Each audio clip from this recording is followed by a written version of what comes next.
Hi friends, welcome to my channel. This is the Queen of Wands, and today we'll be doing a reading for Taurus for the month of February. I just push this. Sorry guys, gotta push it a bit back. Okay. All right. So it's gonna be a general reading for Taurus for the month of February and February 2020, of course. And let's see the energies, what's going on for this coming month, okay, which is going to be in a few days. All right, I hope you guys are doing great. And all right, almost there. Let's pick a card. Oh wow. We got the Devil card. Temptations, it says here, temptations, illusions, fears, ego, deception.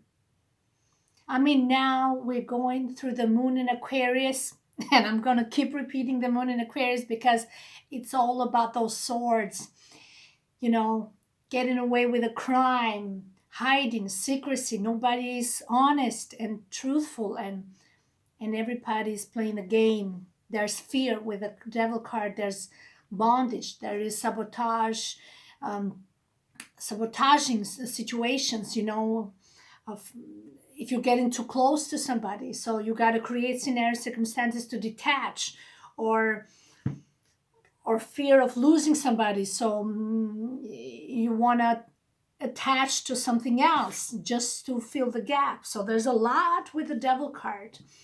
But the Devil card is there to remind you that face your fears, okay? Face your fears, know your truth, stand your ground.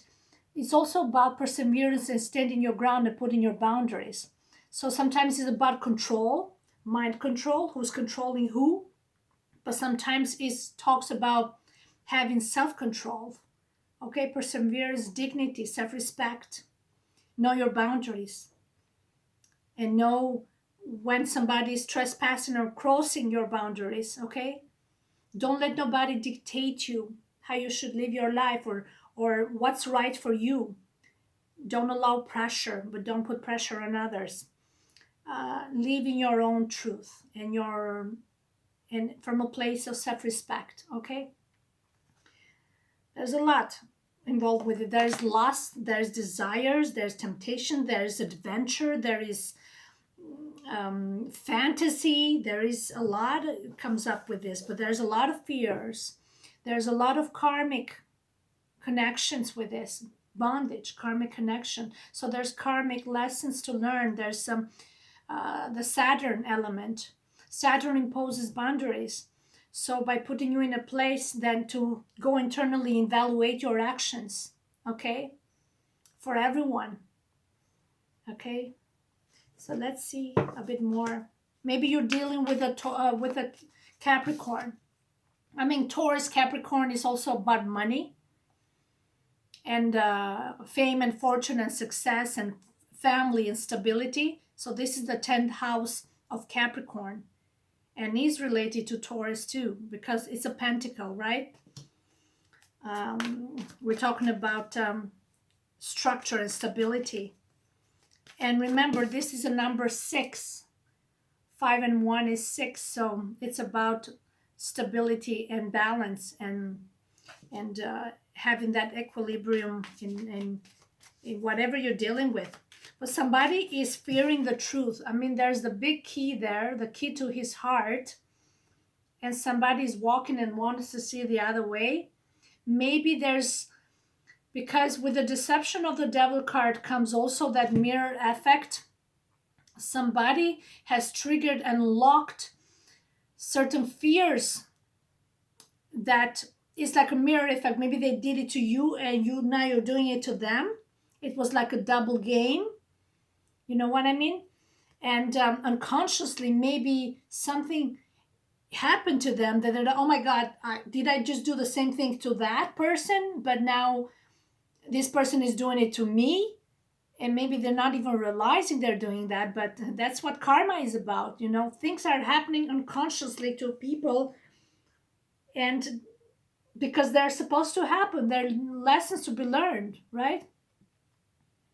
So it's a vicious cycle. It's a vicious cycle. That's what this devil is. It comes back to you, right? What you've done to others, it will be done to you. And you cannot point the finger and judge on nobody, because it's you did the nasty game in the first place. I'm not talking you, but whoever. Let's say somebody did it to you, and you're like, or you think you did it to them, and now it's happening to you. Karma, right? And like you don't want to see the truth. Unlocking the heart, unlocking the truth. There is secrecies here for sure, but everyone has to unlock the truth and set the secrets free to a certain point in their life at their own divine timing.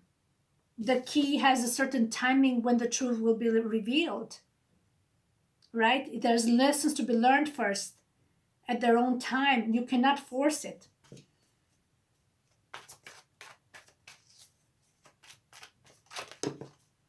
Okay.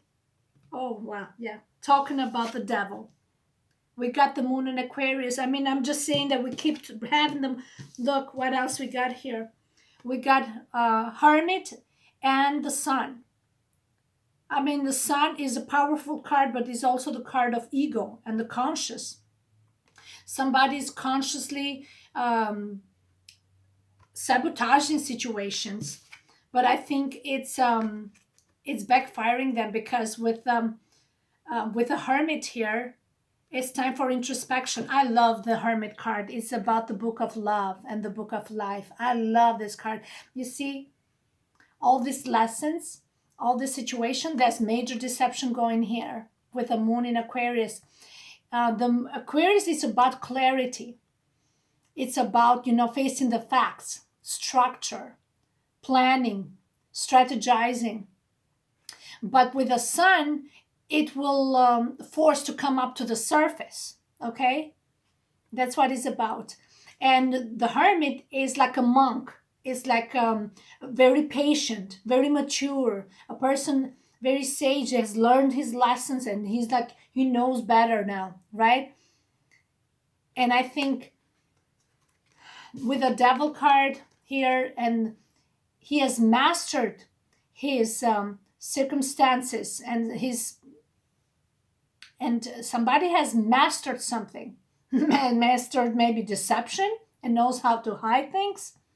But I see also like the karma element. So no matter how well they try to hide something, it will happen to them no matter what. So the game will be played on them the same way as they played it on you. You know what I mean? However, with the Sun here and the Hermit, it's a powerful card of revelations and bringing truth to the surface. And also the message is about following the light. What do you choose? You want to choose deception, intrigues, mystery, some sort of mind controlling,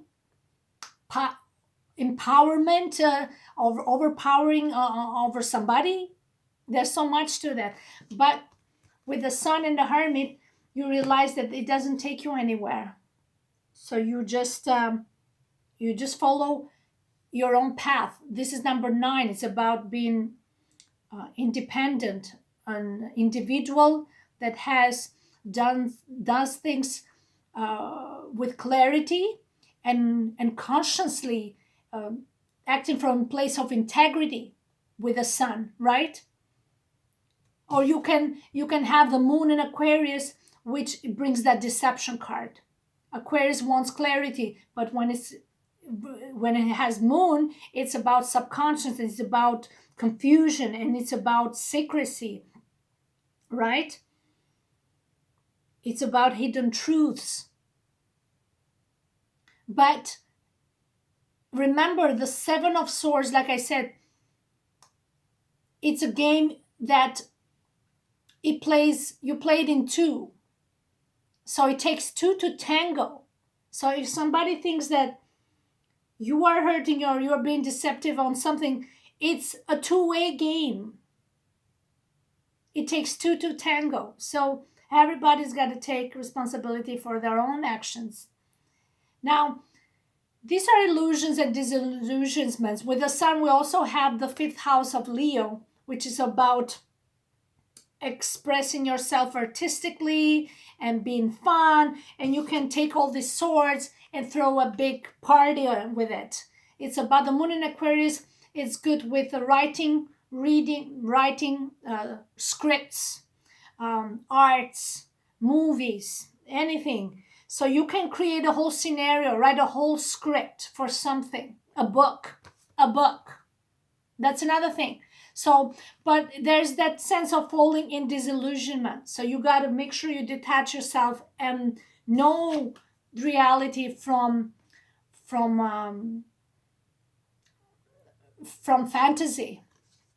Okay, from fantasy, because you might fall into the trap of illusions and fantasy world. So it's important to detach yourself that way so you don't get disappointed. As simple as that. Okay, but there is some mind games major going on right now with the moon in Aquarius, and you Taurus are feeling it. Okay, you're feeling it. But these nines here are telling you that stay in your truth, in your integrity, and follow the light. Okay. Okay, so let's see a bit more into this. Taurus. Let's see. What is it that... Let me shuffle a bit more.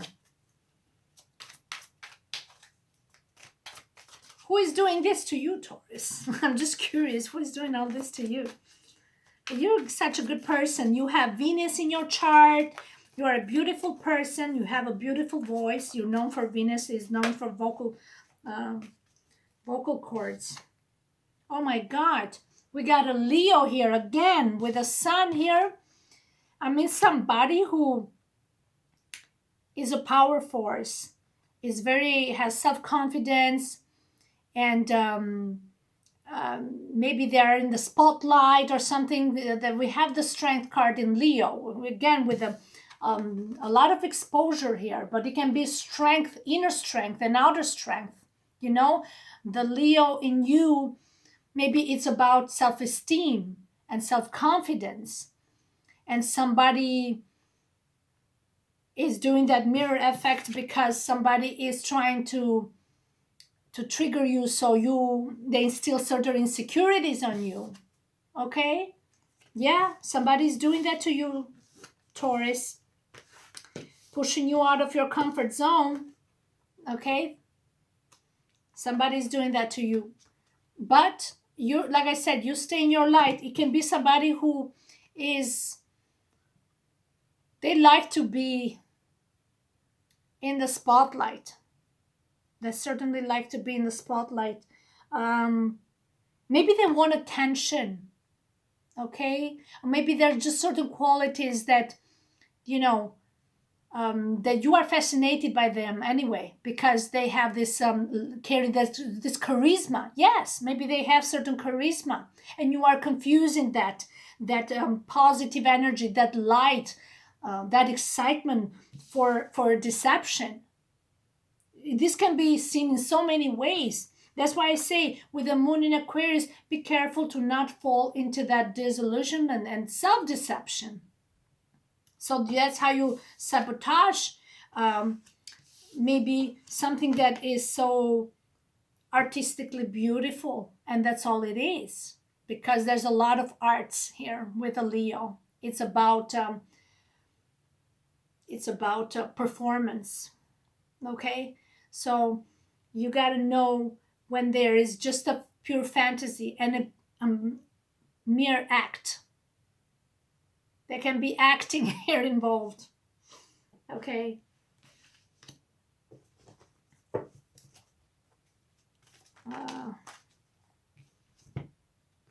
But with the nine of wands in Sagittarius, is saying that you are you are overcoming these tests with such integrity.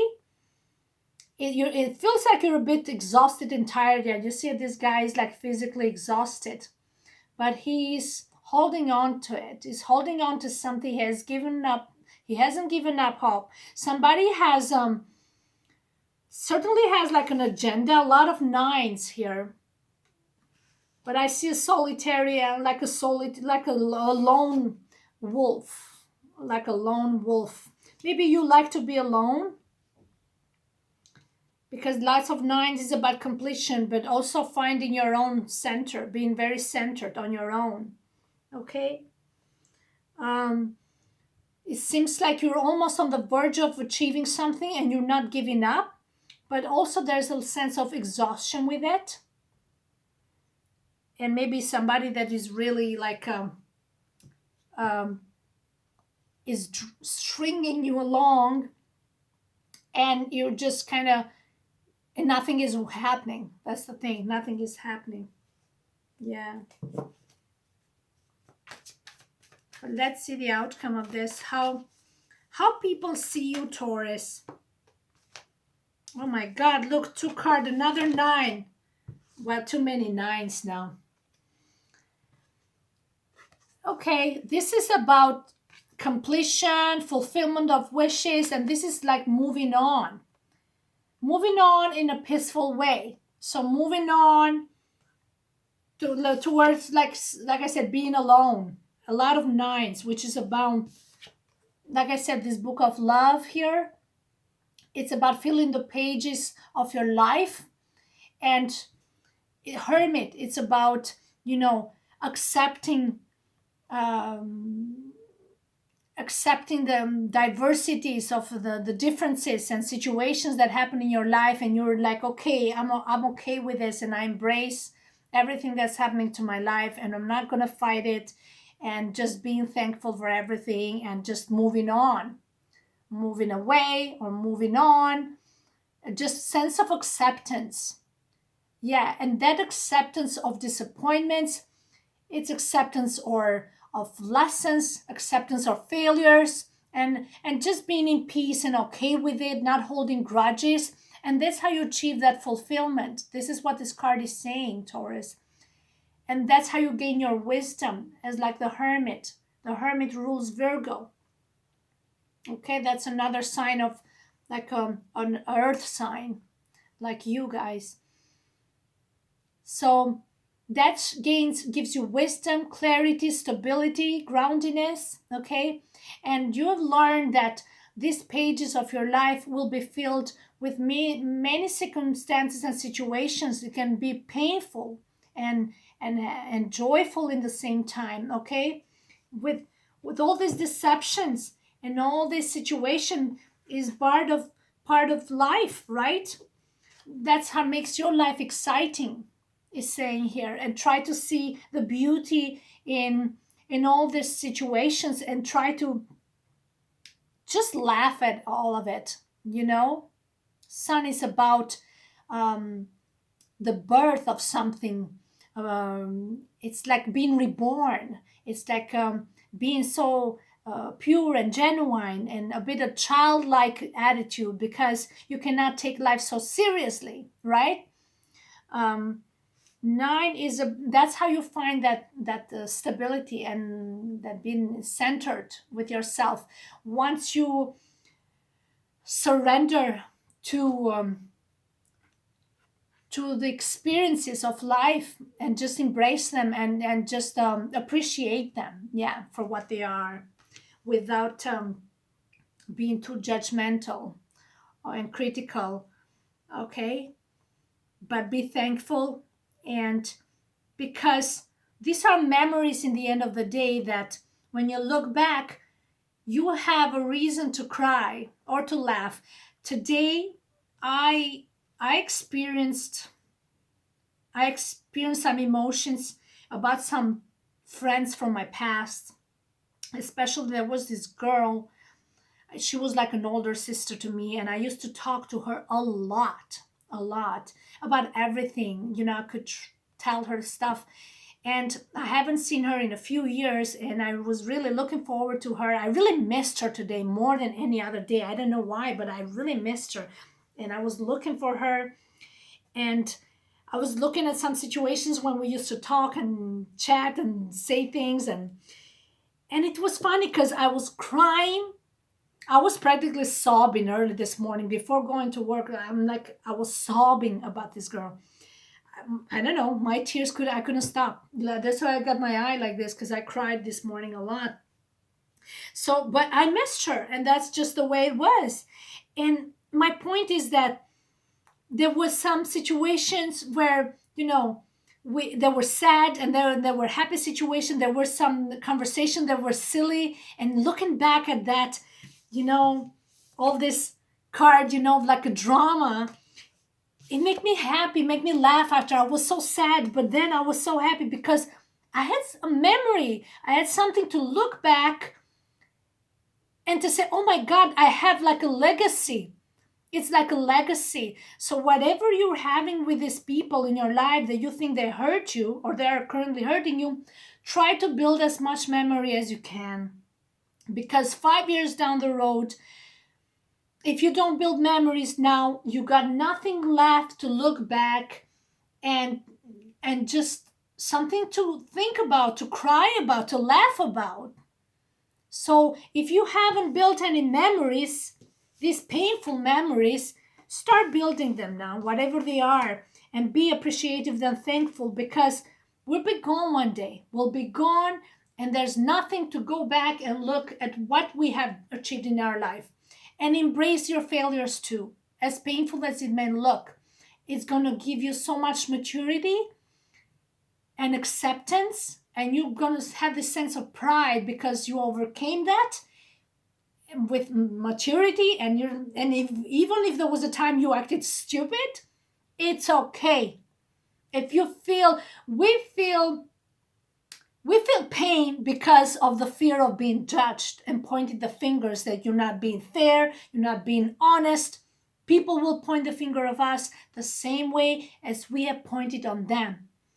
But the beauty of this story is that one day you embrace all this whole situation in the story, and you just have a big laugh of it, and you just say, I'm thankful, because we're going to get old one day, and then what's there left to look back and laugh and just say, oh my God, I got a story to tell to my grandchildren one day, right?